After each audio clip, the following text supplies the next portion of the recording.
They ruled the highways, filled garages, and defined what it meant to ride American. But now, these legendary motorcycle brands are either forgotten, fading fast, or clinging to survival. Some you know, others you won't believe made the list. And make sure to watch till the end so you don't end up regretting a bad buy. Number 7. Harley-Davidson. For more than 120 years, this brand has stood for American freedom, rebellion, and the open road. But today, Harley-Davidson finds itself at a crossroads, losing ground in its own backyard. Once a symbol of rugged independence, it's now facing an identity crisis that even the strongest heritage can't outrun. Still, for all the performance and history packed into each machine, dealerships in Pennsylvania, Ohio, and even parts of Texas are reporting floor models that sit unmoved for months. Walk into some of these showrooms today and you'll see one thing missing: young buyers. The core customer base, made up of loyal, older riders, is aging fast, and the next generation, they are simply not coming in. For younger riders, Harley's charm doesn't translate. They see the bikes as too heavy, too expensive, and out of step with modern sensibilities. And when they turn away, the sales numbers reflect it. Electrification was supposed to be the company's lifeline. The Livewire project, Harley's all-electric spin-off, made headlines but not much profit. Traditional riders see it as a step away from the soul of the brand. New riders, meanwhile, are comparing it to smaller, cheaper electric options with less attitude but more utility. Even after significant investment, the platform hasn't found its audience. Worse, it may have alienated the core buyers Harley still depends on. The boombox infotainment system, intended as a tech-forward upgrade, did little to change public perception. Riders still care more about rumble than touchscreen navigation. And while Harley's merchandising machine continues to sell jackets, gloves, and branded gear, soft goods won't carry a company that built its legacy on steel and torque. Culturally, Harley-Davidson is also losing its grip. Once synonymous with Americana, the brand now fights for relevance in a fractured market. Competitors have copied its style, challenged its price points, and in some cases beaten it on performance. Add in inflation, shifting tastes, and economic uncertainty, and the road ahead looks steeper than ever. Dealerships are bearing the brunt. Some are shrinking inventory, cutting hours, or closing outright. Others quietly shift focus to used bikes or alternative brands that turn faster profits. And in places like Louisiana and Nevada, dealers are sitting on bikes that once moved in weeks but now gather dust. Harley-Davidson still carries unmatched name recognition, but that is no longer enough. Nostalgia cannot power quarterly earnings. Without a seismic shift in product vision, marketing strategy, or generational connection, even America's most iconic motorcycle brand could become a niche name from a bygone era. But while Harley fights for relevance, this next American brand already gave up. We did the research, and it's clear. These bikes are struggling to find their place in the market.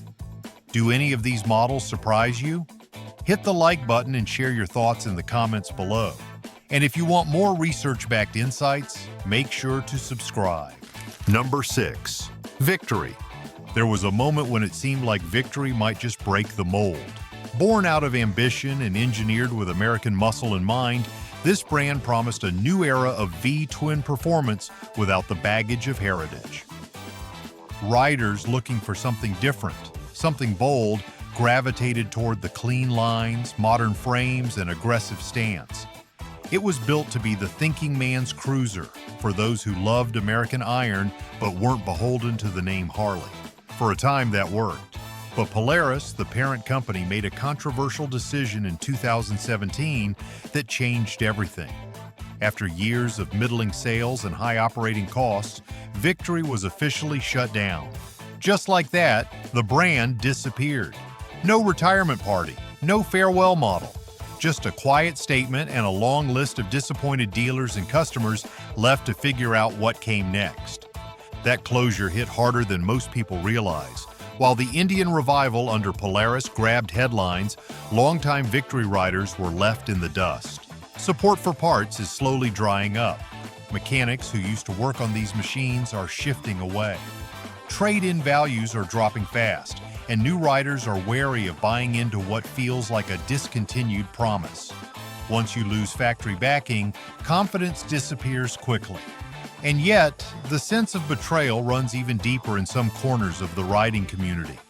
Victory was seen as a breath of fresh air for cruisers in the early 2010s. It blended innovation with American engineering in a way that genuinely threatened Harley's grip on the V-twin market. Riders liked the performance, the tech, and the comfort, but they also liked what the brand stood for: progress. The fact that it was shut down while Indian was propped up still stings for many. The result? Victory's entire catalog is sliding into limbo. Some models still have die-hard fans, and used markets occasionally see clean listings, but most of what remains is shrinking. It is harder than ever to find quality replacement parts. Aftermarket support is patchy, and the dealership network is essentially gone. What was once a serious contender in the cruiser segment is now little more than an enthusiast's side note. The name still rings a bell, but the energy is gone. We ride with this gear for a reason. Jackets, tools, gloves. It's all in the description if you're serious about riding. Number 5. Indian. For decades, Indian was more than just a motorcycle brand. It was the American comeback story. Reborn from history, wrapped in heritage, and positioned as the soul-powered rival to Harley's iron grip on cruiser culture, Indian promised to bring tradition back with power, pride, and innovation. But heritage alone isn't enough when the modern market demands more than nostalgia. Despite strong mechanical foundations, Indian's struggles are not mechanical. They're emotional. In 2023, the brand made a move that shocked its most loyal supporters: a full-scale revision of its iconic headdress logo. The change was meant to modernize the image, but instead it sparked backlash across forums, rallies, and social media. Riders who had stuck with Indian through its Polaris rebirth felt alienated, as if the spirit of the bike had been swapped for something that belonged in a boardroom presentation. For American riders in their 50s and 60s, image and identity aren't afterthoughts. They're inseparable from the machine itself. This backlash didn't happen in a vacuum. It coincided with a period of softening sales, dealer network contractions, and growing uncertainty about the brand's future direction. While the Scout and Chief lines are still mechanically impressive and visually distinct, they no longer command the same kind of excitement. What once felt like a revival now feels like a plateau. Younger riders are moving towards stripped-down imports or electric alternatives. Older riders are returning to trusted names like Harley or branching into adventure touring platforms that offer more versatility. Dealership access is another point of erosion. While major cities can support Indian storefronts, smaller towns, the beating heart of cruiser culture, are often left without support. Test rides are rare. Service parts may take weeks to arrive, and trade-in values for older Indian bikes are dropping fast. Even loyal riders who want to stay with the brand find themselves boxed in with little incentive to stick around. Then there's the price positioning. For many prospective buyers, the value proposition just doesn't add up. You can find similar performance, better resale value, and easier maintenance with Japanese cruisers for thousands of dollars less. Indian isn't seen as a bargain, nor as a cutting-edge innovator. It's caught in a shrinking middle space. And in 2025, that's a dangerous place to be. The brand's DNA is still there. The engine roar, the aggressive lines, the commitment to American muscle, it's all present. But something intangible is missing.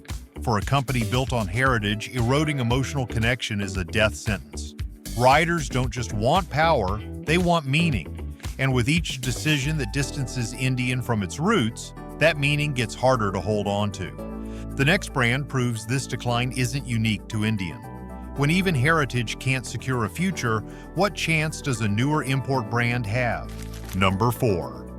Suzuki.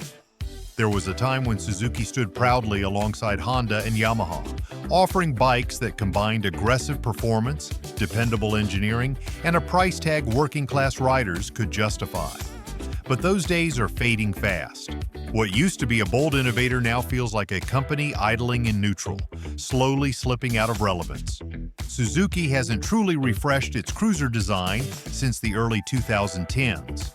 While Harley and Indian have leaned into high-tech customization, touchscreen integration, and adaptive suspension, Suzuki clings to analog dashboards and dated bodywork.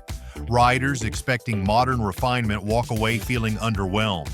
Even basic creature comforts like heated grips, integrated navigation, or adjustable ride modes are often missing entirely.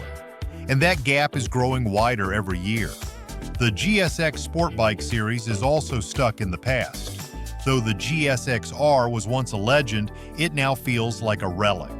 Updates have been minor: cosmetic tweaks, marginal improvements to electronics, and occasional new paint schemes. Meanwhile, competitors are pushing into active suspension, cutting-edge rider aids, and integrated track telemetry. The GSX-S variants, intended to offer naked bike fun, come across as half measures. They lack the polish and innovation needed to stand out in today's market. Even die-hard Suzuki fans admit that while the heart is still there, the muscle isn't what it used to be.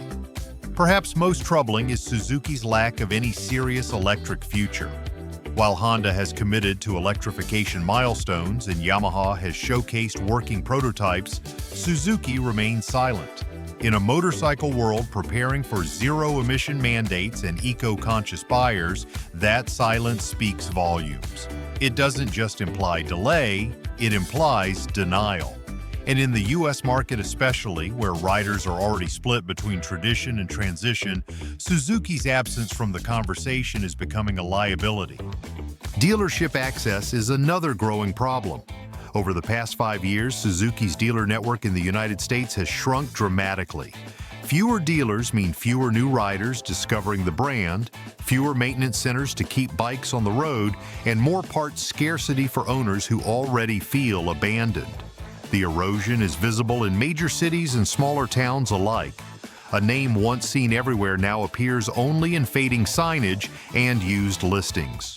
Despite all of this, there's still passion among longtime Suzuki loyalists. The Boulevard still has its fans. The GSX-R still stirs memories of track glory. But loyalty alone cannot sustain a brand that refuses to evolve. At least Suzuki still has history. This next brand barely made it through the door. Number 3. CF Moto. It arrived in the American market with a lot of noise and not a lot of heritage. On paper, CF Moto promised something bold: full-size motorcycles with aggressive styling, flashy tech, and price tags that undercut the competition by thousands. But the road hasn't been kind to the Chinese brand. CF Moto bikes might look the part, but once they're in the hands of riders, the problems start showing, and they don't take long to appear. The first hurdle is build quality. Riders across forums and YouTube reviews have echoed concerns about fit and finish. Cheap bolts, brittle plastics, inconsistent welds, and questionable long-term reliability plague even the latest models. These are not isolated complaints. Across service departments in Arizona, Texas, and Florida, 3 key states where cruiser-style riding is a lifestyle more than a hobby, CF Moto's lack of consistency has become a major sticking point. The company's desire to go toe-to-toe with established names like Honda, Yamaha, or Harley-Davidson ends in embarrassment when a brake light fails after a few weeks or a throttle cable starts sticking mid-ride. Then there's the dealer situation. Unlike the strong nationwide networks of legacy brands, CF Moto dealerships are sparse and inconsistent. Some are tucked into general power sports stores that also sell lawnmowers and four-wheelers with staff that barely know how to properly service a cruiser. That leaves riders stranded when issues come up. And when it comes time to trade in or resell, forget it. CF Motobikes lose value faster than a phone dropped in a river. Even newer models often sit on listings for months, selling at steep losses just to get them off the books. Beyond mechanics, what CF Moto really lacks is soul. Riders often form emotional bonds with their bikes, especially in the cruiser community. There's a heritage to Harley, a refinement to Honda, and even Suzuki's simplicity feels rooted in something deeper. CF Moto? It feels more like a short-term experiment than a long-term commitment. Their designs may borrow visual cues from more famous brands, but riders can tell when the heart isn't there. These bikes might make a good first impression, but rarely a lasting one. You also have to consider parts availability and long-term support. Aftermarket options are minimal, and when repairs are needed, even basic components can take weeks to arrive. This isn't just inconvenient, it erodes rider confidence. No one wants to feel like their bike is disposable after 1 or 2 seasons of riding. That's the vibe many owners report. A machine that looks premium until you scratch the surface. And once you do, the corner cutting becomes obvious. CF Moto wants a seat at the table, but this next name never got off the porch. Number 2. SSR and QJ Motor. It is one thing for a brand to struggle. It is another for riders not even to know what the brand actually is. That has been the unfortunate reality for SSR and QJ Motor, 2 names often used interchangeably but rarely understood. On paper, these brands were meant to represent the vanguard of affordable performance in the American market. In reality, they became case studies in marketing confusion, poor after-sales support, and identity collapse. But the problem isn't the spec sheet, it's what happens after the sale. Riders across the country have reported long delays in getting parts, inconsistent warranty support, and difficulty finding shops that will even work on these bikes. Despite flashy designs and competitive pricing, SSR and QJ Motors simply do not have the service infrastructure needed to gain lasting trust. Mechanics are unfamiliar with them, dealerships are reluctant to carry them, add to that the constant reshuffling of model names, badge engineering with other unknown Chinese brands, and a complete lack of cohesive brand messaging. And the result is alienation. Riders are not buying into a community, they are buying an orphan product. Even experienced riders who want to give the bikes a chance often feel like they're out on a limb, with no backup and no clear support path. Dealers in several U.S. states, particularly those focused on established brands, have begun quietly dropping SSR and QJ Motor bikes from their showrooms. Some report selling only 1 or 2 units in a year. Others note poor resale interest and steep depreciation from day one. In states like Arizona, Idaho, and parts of the Midwest, you'll find showrooms where entire corners of SSR inventory have vanished seemingly overnight, replaced by more familiar names with better aftercare networks. It is not just about selling a motorcycle, it is about standing behind it. And that is where this brand pairing fails most obviously. No matter how good a bike looks on the floor or how it performs on a test ride, riders need confidence that the brand will still be there 1 year, 3 years, or 5 years down the road. SSR and QJ Motor, despite their technical efforts, have not delivered that confidence. The worst part? The performance potential is real. The bikes are not slow, they are not badly built. But none of that matters if the ownership experience is full of unanswered emails, empty service centers, and brand representatives who seem to vanish the moment something goes wrong. The final entry on this list takes us from the world of obscurity to a name that once had everything. After reviewing consumer feedback and market trends, it's obvious these motorcycles are facing serious challenges. Did you expect to see any of these bikes on the list? Drop a comment and let us know. Don't forget to subscribe for more deep dives into the bikes that are fading fast. Number 1. Buell. For a brand that once promised to redefine American sport riding, the story of Buell has become a cautionary tale in perseverance without payoff. There was a time when Buell symbolized innovation, rebellion, and an alternative path to the Harley-Davidson identity. But that time has passed, and what's left is little more than a name many riders recognize, but few remember with confidence. The heart of the problem isn't performance, it's that no one is watching. And if they are, they're not buying. Buell began as the dream of Eric Buell, a former Harley-Davidson engineer who wanted to bring American muscle into the sport bike world.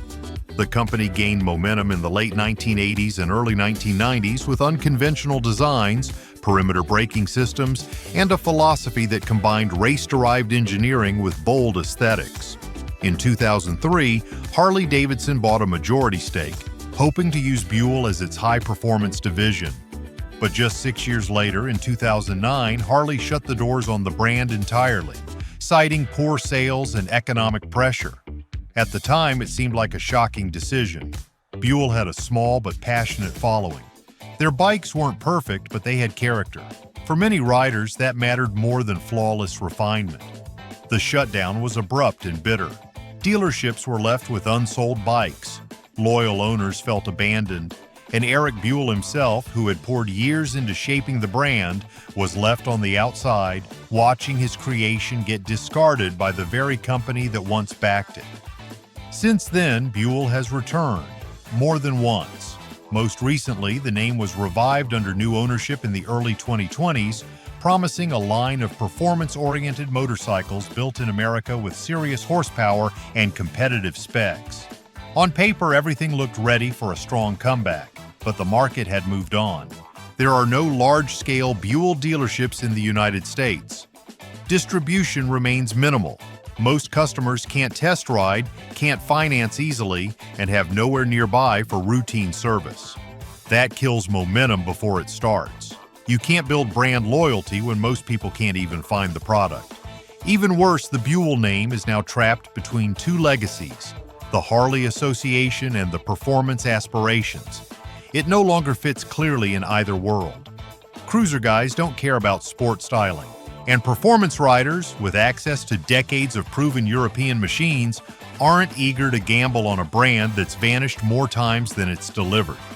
For those who remember the fire of the original lineup, the XB series, the Firebolt, the Lightning, there's a kind of sorrow in seeing how far the brand has faded. These bikes once stood for the possibility of American-made sport performance. Now they sit in a kind of limbo, technically available but emotionally abandoned. As we've seen, these once popular brands are now caught in a tough spot, and the future looks uncertain for some of them. If you found this information valuable, don't forget to like, comment, and subscribe to stay up to date with the latest in the motorcycle world.